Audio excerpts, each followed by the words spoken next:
बृहस्पति भगवान की जय। एक समय की बात है, भारतवर्ष में एक राजा राज करता था। वह बड़ा प्रतापी और दानी था और नित्य मंदिर दर्शन करने जाता है, ब्रह्मा और गुरु की सेवा किया करता था। उसके दरवाजे से कोई निराश नहीं लौटता। यह प्रत्येक गुरुवार को व्रत रखता है, पूजन करता, हर एक दिन गरीबों की सहायता करता। परंतु ये बातें उसकी रानी को अच्छी नहीं लगती। वह व्रत नहीं करती, न किसी को पैसा दान में देती थी, किसी को भी पैसा देने से इनकार करती थी। एक समय की बात है, राजा शिकार खेलने वन में गए हुए थे। दासियां उस समय गुरु बृहस्पति देव एक साधु का रूप धारण करके दरवाजे पर भिक्षा मांगने आए तथा भिक्षा मांगी। तब रानी कहने लगी, हे साधु महाराज, मैं इस दान पुण्य से तंग आ गई। मेरे तो घर का कार्य ही समाप्त नहीं था। इस कार्य के लिए मेरे पतिदेव भी बहुत है। आप इस प्रकार की कृपा करें कि धन नष्ट हो जाए, मैं आराम से रह सकूं। तो साधु बोले कि देवी, तुम तो बड़ी विचित्र स्त्री हो। अन्न और पुत्र से कोई दुखी नहीं होता। अगर आपके पास अधिक है तो उसको प्याव लगाओ, ब्रह्मदान दो, कुआं, तालाब, बावड़ी, बाग बगीचा आदि का निर्माण करो। निर्धर कुंवारी कन्याओं का विवाह कराओ। धन को ये शुभ कर्मों में खर्च करो। आपका नाम परलोक में सार्थक होगा। अनेकों इत्यादि कर्म करो। इस प्रकार कर्म से आपका कुल परलोक में सार्थक होगा। इस ऐसा कहकर वो बोली कि मैं इस बातों से खुश नहीं हुई। वह इस बातों से खुश नहीं और कहने लगी कि प्रभु, मेरा सारा समय बर्बाद हो जाएगा। साधु ने कहा कि देवी, तुम्हारी ऐसी इच्छा तो वैसा ही होगा। मैं तुम्हें उपाय बताता हूँ, वैसा ही करना। बृहस्पतिवार के दिन घर को लीपना, को अपने केशों को धोना, केशों को धोते समय स्नान करना, राजा से कहना हजामत कराओ, भोजन में मांस मदिरा डालना, कपड़ा धोबी के हाथ धुलने डालना। इस प्रकार 7 बृहस्पतिवार करने से तुम्हारा सब धन नष्ट हो जाएगा। ऐसा कहकर साधु महाराज अंतर्ध्यान हो गए। साधु ने कहने के अनुसार वैसा ही किया कि 3 बृहस्पतिवार बीते कि उनका सब धन नष्ट हो गया। हे राजा, वह रानी भोजन के लिए तरसने लगी, संसारिक भोग के अभाव से दुखी रहने लगी। राजा ने रानी से कहा कि हे तुम यहाँ पर आओ, मैं दूसरे देश को जाऊँ, क्योंकि यहाँ पर मुझे सभी लोग जानते हैं, इसलिए कोई कार्य भी नहीं कर सकता। देश की भूख पर देश की चोरी के बराबर है। ऐसा कहकर परदेश चला गया और शहर में जाता और लकड़ी बेचकर जीवन व्यतीत करने लगे। राजा के घर में रानी और दासी दुखी रहने लगी। किसी दिन भोजन मिलता, किसी दिन जल ही पीकर रह जाती। एक बार रानी और दासी 7 दिन बिना भोजन के व्यतीत हो गए। रानी ने अपनी दासी से कहा, हे दासी, यहाँ पासी के नगर में मेरी बहन रहती है। वह बड़ी धनवान स्त्री है। तू उसके पास जा और वहां से 5 शेर बेजर मांग ला। कुछ समय के लिए गुजर बसर हो जाएगी। इस प्रकार रानी की आज्ञा मानकर दासी उसकी बहन के पास गई और रानी की बहन उस समय पूजन कर रही थी, क्योंकि उस दिन बृहस्पतिवार था। जब दासी की बहन देखा कि उसने कुछ नहीं बोला तो वो बड़ी दुखी हुई और उससे बोला कि 5 शेर बेचर दे दो। इस प्रकार दासी ने अनेक प्रकार परंतु कोई उत्तर न दिया। वो बड़ी दुखी हुई और अपने घर आ गए। दासी से कहने लगी, तुम्हारी बहन बहुत धनवान स्त्री है, वो छोटे मनुष्य से बात नहीं करती।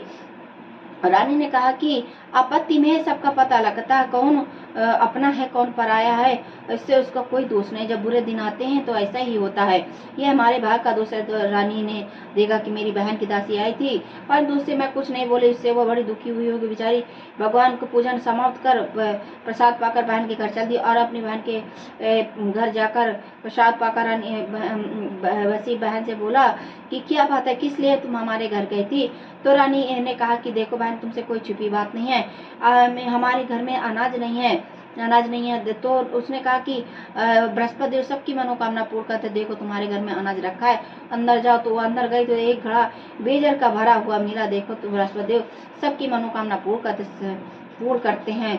और वैसे ही रानी की दासी ने कहा कि रानी जी, हम तो रोज ही व्रत करते हैं, अगर इसमें व्रत की विधि पूछ ली जाए तो हम व्रत किया करेंगे, एक समय किया करेंगे। बृहस्पतिवार के व्रत में कैसे है, कथा कैसे करनी चाहिए, कैसे करनी चाहिए। रानी की बहन ने बृहस्पति के प्रभाव व्रत से चने की दाल मुनक्का से विष्णु भगवान के केले की चने पूजन करें तथा दीपक जलावें, पीला भोजन करें तथा कहानी सुने। इस प्रकार से गुरु भगवान प्रसन्न होते, अन्न पुत्र धन देते हैं, मनोकामना पूर्ण करते। इस प्रकार रानी और दासी दोनों ने निश्चय किया कि बृहस्पति भगवान का पूजन जरूर करें। 7वें दिन जब बृहस्पतिवार आया तो उन्होंने व्रत रखा, घुड़सवाल में जाकर चना गुड़ आदि बिनलाई के एक जन विष्णु भगवान का पूजन किया।